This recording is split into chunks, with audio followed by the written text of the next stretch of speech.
여러분 안녕하십니까? 이게 될까 싶으면서도 직장인들에게 기대감을 불러왔던 이재명 대통령의 공약 주 4.5일제 추진이 본격화되고 있습니다. 연내 실노동시간 단축 지원법의 국회 제출을 목표로 그 로드맵을 짤 추진단이 출범했습니다. 오정인 기자, 이번 추진단에는 누가 포함됐고 또 구체적으로 뭘 하게 됩니까? 네, 오늘 오전 노동계와 경영계, 정부 관계자들로 구성된 실노동시간 단축 로드맵 추진단이 출범했습니다. 우리나라 실노동시간은 2015년 2058시간으로 경제협력개발기구 OECD 1위에서 2023년 기준 1800시간대에 진입했지만 여전히 150시간가량 더 긴 상황입니다. 추진단은 실노동시간을 OECD 평균 수준을 목표로 주 4.5일제 이행 방안과 생산성 제고 등에 대해 논의를 이어갈 예정입니다. 장시간 노동의 원인인 포괄임금 금지, 연차 휴가 활성화 등 법제도 개선부터 추진하겠습니다. 이러한 토대 위에서 사회적 대화를 통한 주 4.5일제의 합리적 정책 방안을 모색하도록 하겠습니다. 네, 그리고 선제 행동에 나선 기업들도 있다던데 어떻습니까? 네, 규모가 크지 않은 중견, 중소기업들도 자체적으로 방안을 모색하는 분위기인데요. 들어보겠습니다. 공장 자동화가 될 수 있도록 좀 수많은 노력들을 해오고 있습니다. 그 결과 초과 근로 시간이 2023년 32,000시간이었던 것이 올해 연말까지 추정치가 22,000시간으로 총 31% 감축될 것으로. 한독은 전사 AI 교육을 통해 업무량을 절반으로 줄였는데요. 그와 동시에 직원들의 근속 의향도 높아졌고 생산량 증가로 이어졌다는 설명도 덧붙였습니다. 또 직원 수가 35명인 광주시 소재 에너지 저장 장치 기업 BA 에너지는 1주와 3주차 격주 금요일 오전 근무제를 시행하는 등 실노동시간 단축 방안을 추진 중입니다. SBS 비즈 오정인입니다. 자동차 운전을 하다 보면 잘못한 게 아무것도 없어도 사고에 휘말릴 수가 있죠. 심지어 그 사고가 사기일 가능성도 항상 있습니다. 언제든 누구라도 휘말릴 수 있기 때문에 어떤 수법들이 있고 어떻게 대응해야 하는지 미리 알아놓는 게 중요합니다. 취재기자 연결해서 알아보겠습니다. 이한나 기자. 네, 이한나입니다. 네, 자동차 보험 사기 일단 구체적으로 어떤 사례가 있습니까? 네, 금융감독원이 자동차 보험 사기 주요 유형을 안내하면서 일상 속 보험 사기에 대한 주의를 당부했는데요. 먼저 사고 부담금을 피하기 위해 음주 사고를 은폐하는 경우가 있습니다. 또 음주운전자를 상대로 고의 사고를 유발하는 행위도 대표적 보험 사기입니다. 이 밖에 미성년자나 노약자를 태우고 일부러 사고를 내거나 작은 사고임에도 허위로 입원해놓고 택시 영업을 이어가는 사례도 있습니다. 영업용 이륜차를 가정용으로 가입하고 보험 사고를 청구하는 경우도 문제가 됩니다. 이런 사례들이 누적되면서 지난해 자동차 보험 허위 청구 금액은 824억 원에 달하며 계속 늘고 있습니다. 자, 그렇다면 실제로 보험 사기가 의심되는 사고 등의 상황을 마주했을 때 소비자는 어떤 주의를 해야 합니까? 네, 우선 자동차 고의 사고가 의심되는 경우 성급하게 합의를 결정하지 말고 반드시 블랙박스 및 사고 현장 사진, 목격자 진술 등을 확보해야 합니다. 또 음주운전 사실을 숨기거나 운전자를 바꿔치기 하자는 제안은 단호히 거절해야 하고 허위 진단서 제출 요청도 거부해야 합니다.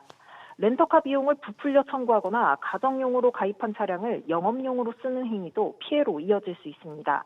금감원은 이런 행위에 동조하면 본인도 범죄자가 될 수 있다며 의심 사례가 있으면 경찰이나 금감원 보험사기 신고센터 1332번으로 즉시 신고할 것을 당부했습니다. SBS 비즈 이한나입니다. 작년부터 꾸준히 희망적인 신호를 보내고 있는 출생아 수가 지난 7월까지도 증가 흐름을 이어갔습니다. 통계청의 인구 관련 통계 집계 결과인데 또 하나 눈에 띄는 건 인구의 이동이 50년 만에 최저 수준을 기록했다는 점입니다. 하나하나 짚어보겠습니다. 지용배 기자. 네, 지용배입니다. 네, 우선 희망적인 소식부터 짚어보겠습니다. 출생아 현황 어땠습니까? 네, 통계청이 발표한 7월 인구 동향 자료인데요. 출생아 수는 2만 1천여 명으로 직전의 같은 달보다 5.9% 늘어났습니다. 지난해 7월부터 13개월째 증가 흐름인데요.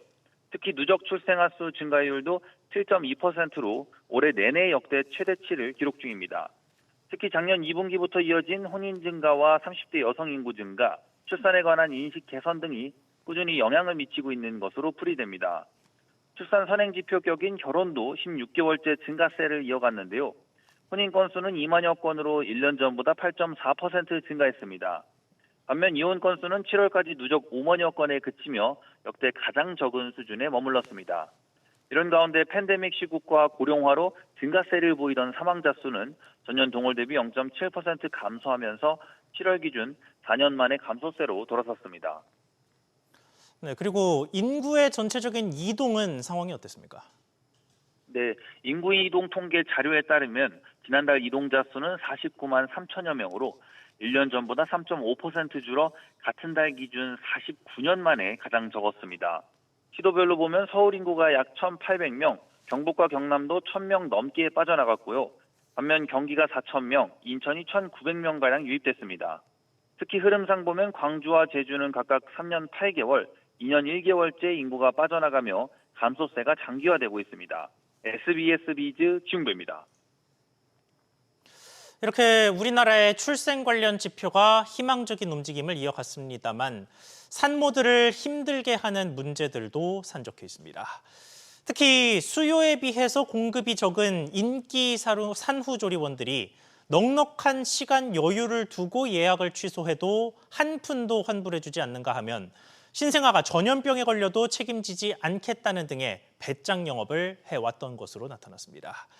결국 공정거래위원회가 칼을 빼들었습니다. 서주현 기자.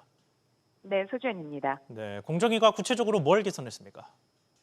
네, 공정위는 전국 인기 산후조리원 52곳에 불공정 약관을 시정했다고 밝혔습니다.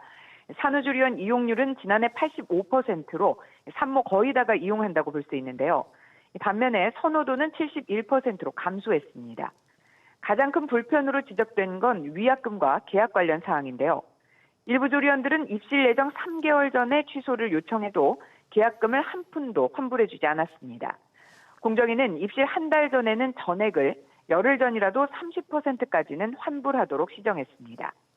또 조리원 이용 중에 퇴소를 할 경우 환불이 불가능하도록 한 계약 조항도 이용 일수에 따라서 일부 환불하도록 손을 봤습니다. 네, 환불 이외에 달라지는 건 어떤 게 있습니까? 네, 대다수 산후조리원은 의료기관이 아니라는 이유로 산모나 신생아가 전염병에 걸려도 책임지지 않는다는 내용을 약관에 넣어왔습니다. 하지만 앞으로는 진단서와 진료비, 영수증 등을 제시하면 조리원이 손해배상을 해야 합니다. 또 일부 조리원은 온라인상의 이용 후기를 올리지 못하도록 하기도 했는데요. 공정위는 관련 약관이 소비자 선택권을 침해한다며 삭제했습니다. SBS 비즈 서주현입니다.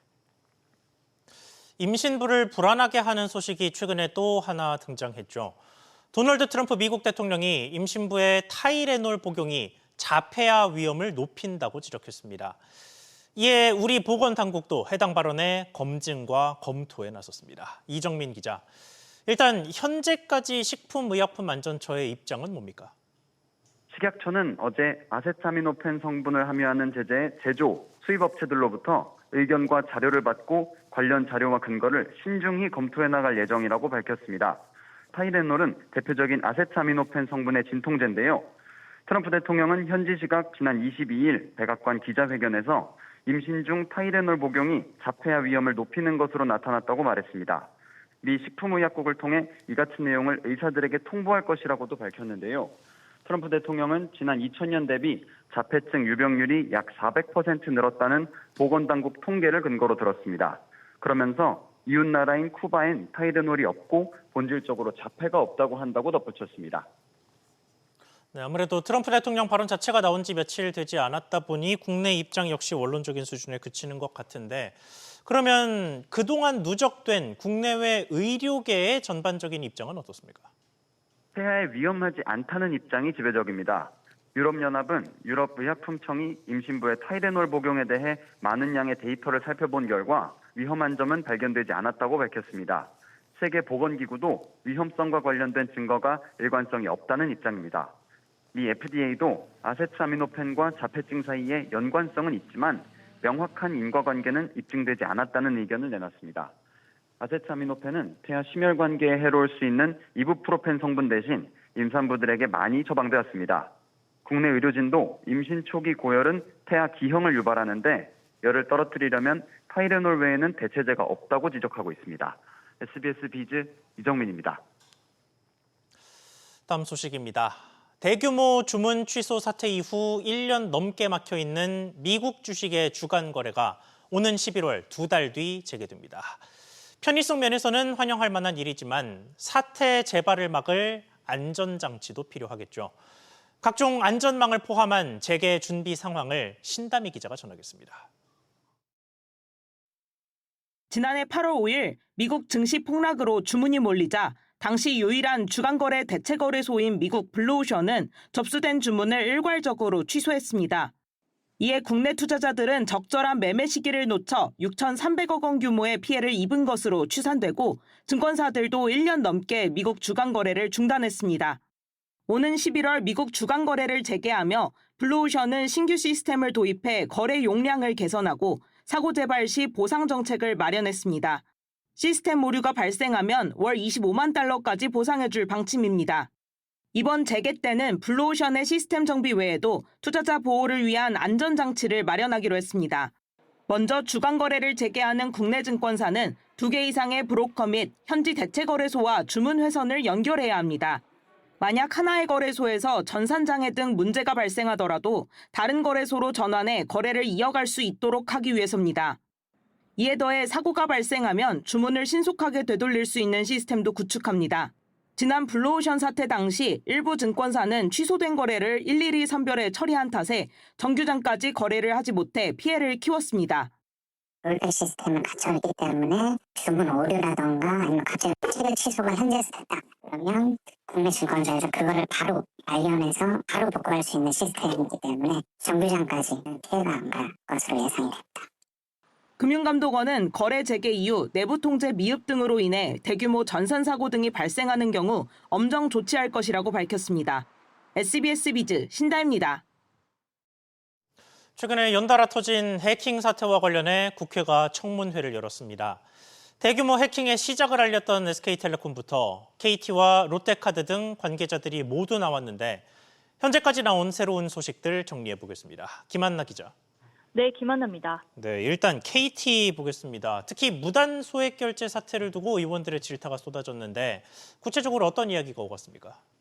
네, 김영섭 KT 대표는 불법 초소형 기지국 관리 실태에 대해 사과했습니다. 직접 들어보시죠.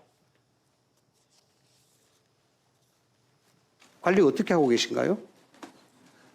네, 펜토셀이 문제가 터진 이후에 펜토셀 관리 실태를 보니까 여러 가지 허점이 많고 관리가 부실해가지고 ARS 기반 결제 시스템에서 발생한 피해에 대해선 김 대표는 현재 ARS뿐 아니라 SMS 인증, 패스 인증 등 소액 결제 전반을 모두 분석하고 있다고 설명했습니다. KT는 피해 지역과 피해자 수, 사고 인지 시점 등 사태 현황과 관련해 축소 은폐하려 한다는 비판을 받았는데요. KT가 서버를 폐기해 고의로 해킹 흔적을 없애려 했다는 의혹도 제기됐습니다. 이에 황태선 KT 정보보안실장은 보안 우려를 감안해 시기를 앞당길 수 있는지 검토 요청한 바 있다고 인정했습니다. 네, 그리고 오전 중에는 거의 대기를 했습니다만 롯데카드에 대한 청문도 본격화됐죠. 네, 그렇습니다.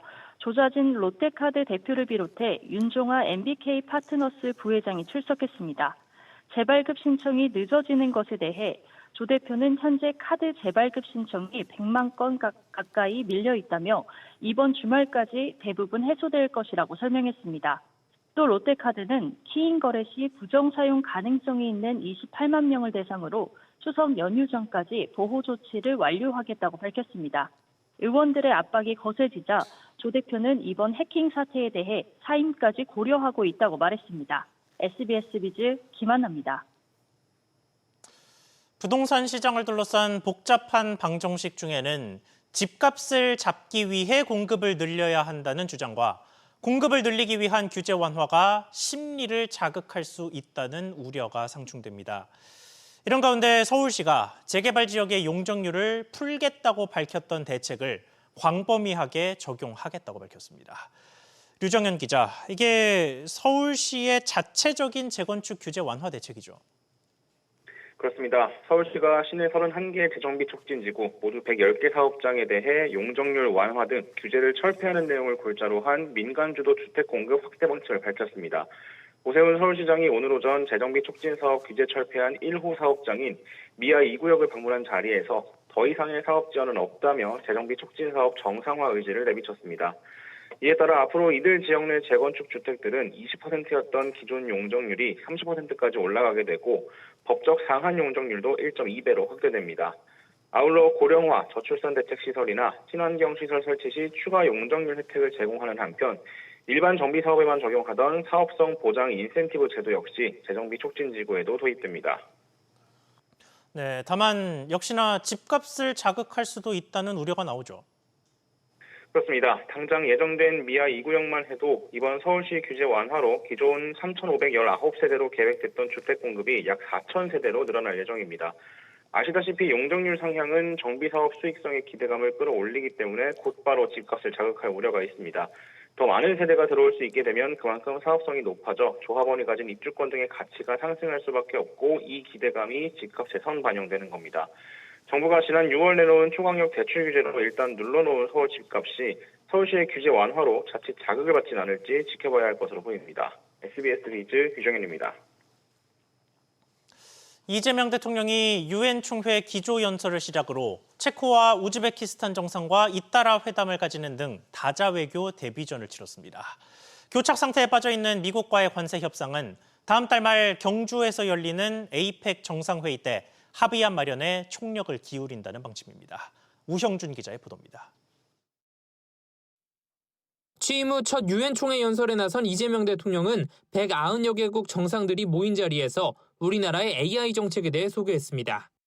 첨단 기술 발전이 인류의 보편적 가치에 기여하는 모두를 위한 AI의 비전이 국제사회의 뉴 노멀로 자리 잡을 수 있도록 노력하겠습니다. 이 대통령은 인공지능이 주도할 기술 혁신이 기후위기 같은 전지구적 과제를 해결할 수 있다며 책임 있는 이용을 강조했습니다. 이어 이 대통령은 체코와 우즈베키스탄 정상과 잇따라 회담을 열었습니다.